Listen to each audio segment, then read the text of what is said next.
Good afternoon. This is Keith Brown with Commodity Consulting in Moultrie, Georgia, with some commodity comments for Friday. It's about 2:40 Eastern Time. We had a poor Friday as you look at it, but when you step back and scan the week, it was really a pretty good week. We had the supply-demand numbers out.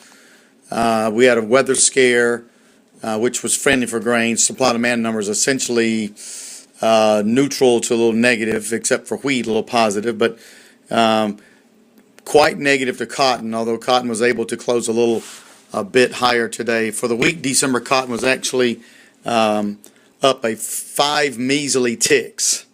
That's just 5 little points from last Friday, so not much you can write home about that. Of course, this week the government raised the U.S. carryout about 300,000 bales. It raised the world carryout an additional 2 million bales. So world carry for cotton stands around 94.5 million bales, and that is gargantuan, I guess is the word to use. But we're going to start a new week next week, and the importance of that is we no longer have July cotton, nor July corn, July beans, July wheat. The July contracts have all expired.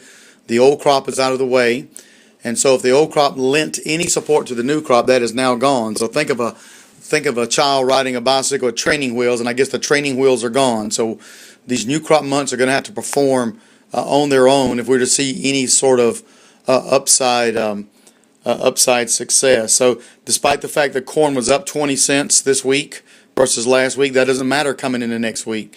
We've got to see what the weather particulars look like, see what these technical boys want to do, see if corn can gather itself and make one more run.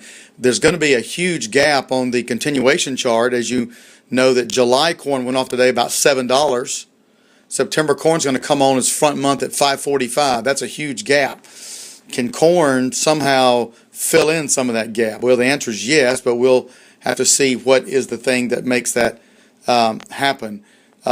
Pretty much similar for beans, in that July beans went off at $15.63. November beans are $12.57, a huge gap there. Now August beans will be the front month. They're at $14.29. That's still $1.30 below where July beans went off. So that's going to be another tall order. But the next 3 weeks, very crucial for corn and beans. The weather forecast, we may have a little scattered rain around. I think that low pressure shifts back over.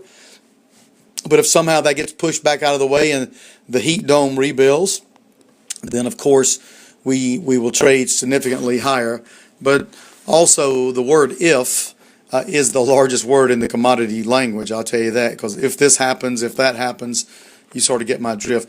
Wheat finished off pretty strong today for the week, up about 25 cents. Let's see what next week brings. Any questions or comments, give us a call, 1-800-910-1910. Thanks for listening.